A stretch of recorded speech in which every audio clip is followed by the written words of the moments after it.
Hey everyone, I'm Matt Denny, Outreach Coordinator with St. Johns County. While those of us at the Solid Waste Division love talking trash, we don't like seeing it along the roads, in the waterways, or on our beaches. Garbage left in public spaces is not only unsightly, it's bad for wildlife and the environment. Today we're going to talk about litter, where it comes from, why it's a problem, and what we can do about it. So I'm here today at Volano Beach with Kelly Ucia. She's the Parks Naturalist for St. Johns County Parks and Recreation. So Kelly, what type of debris do you normally find here on the beach? The number one item we see littered by far are cigarette butts. This isn't surprising. More than 4.5 trillion cigarette butts are improperly disposed of globally. After cigarette butts, it's a lot of our single-use items, our food containers, plastic bags, food wrappers, straws, and beverage containers. Wow, that's a lot. Where do you think most of this trash comes from?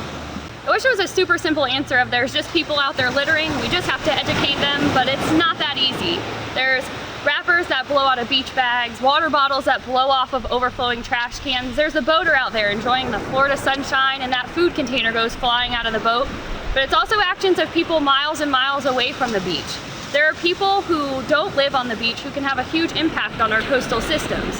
That saying, all drains lead to the ocean, well, everything in those drains also leads to the ocean. So any trash or debris that end up in those stormwater drains also can end up on our beaches. Okay, so litter can come from many different sources, and it can be intentional or unintentional. Other than not being nice to look at, why is litter a problem? Because garbage is gross. Garbage breeds bacteria and germs that cause public health issues. It's also a huge threat to our wildlife. Wildlife can mistakenly ingest trash thinking it's food, like in the case of balloons and plastic bags, which are often mistaken for jellyfish. Wildlife can also become entangled in the trash and debris in our oceans, like monofilament and soda pop rings. In addition, some of our trash is more harmful than others. So we have trash out there like paper and cardboard and apple cores that will all biodegrade. But then we have plastics. Plastics don't biodegrade, they only photodegrade, meaning they break up into tinier and tinier pieces of plastic, eventually becoming microplastics. This is why there are scary studies out there that show that by 2050 there will be more plastic in the ocean than fish, because every single piece of plastic ever made still exists. Some of it's just in that teeny tiny microplastic form. Those microplastics are also working their way up the food chain. And who's at the top of the food chain? We are. Americans consume, drink, and breathe over 74,000 microplastic particles a year. So trash in our oceans is not only bad for us, but it's also bad for the wildlife. Wow, litter really is a problem. Do you have any tips to help us reduce our trash consumption and to keep our parks and beaches clean? Yeah, so start when you come and visit the beach. Make sure that you're tying down all of your trash and securing it. When you go to throw out your trash, if the trash can is overflowing, go to the next trash can so that trash doesn't blow back onto our beaches. Then go home and think about all of the items that you're only using once that can be replaced with reusable items, like your water bottles and your bags, even your plates and your cutlery. If those are all single-use items in your home right now, think about switching to something that's reusable. After you go through those reusable options, take a look and see where you can reduce your plastic consumption and make easy changes like that plastic toothbrush for a bamboo one. In addition to taking these extra steps and being responsible whenever we go to the beach or to public spaces, is there anything else we can do to help with our litter problem? Besides being more conscious when you come to the beach and making those changes at home, you can also be part of efforts to clean up our beaches. On the third Saturday of September every single year, there's a global event known as International Coastal Cleanup. More than 90 countries participate and they've picked up more than 300 million pounds of trash from our coastal areas.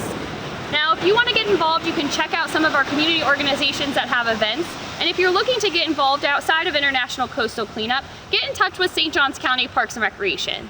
We have cleanup options throughout the year, but we also have educational opportunities, so you can learn more about these amazing coastal ecosystems. The best way to get in touch with St. Johns County Parks and Rec is to find our Facebook page and follow.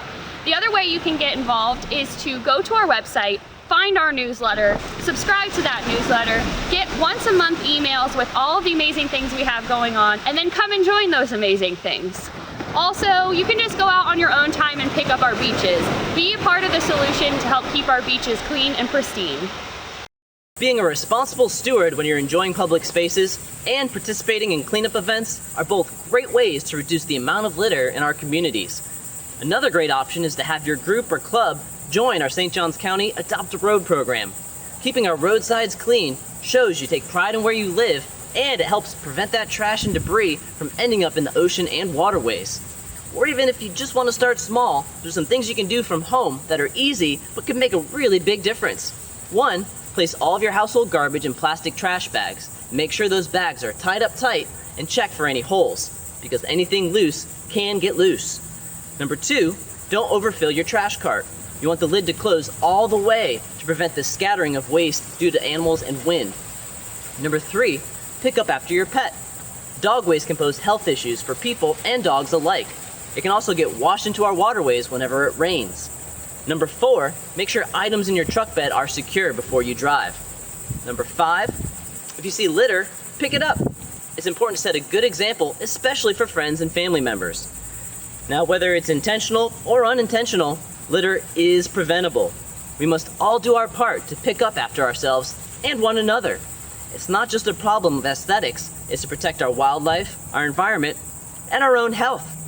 For more information about our beautiful beaches, public spaces, events, and programs, you can check out Parks and Recreation on the county website at sjcfl.us. Give them a call at 904-209-0333 or follow them on social media. To learn more about cleanups, recycling, Adopt a Road, and our outreach program, go to recyclestjohns.com or give us a call at 904-827-6980. Now let's all do our part and let's keep our county beautiful.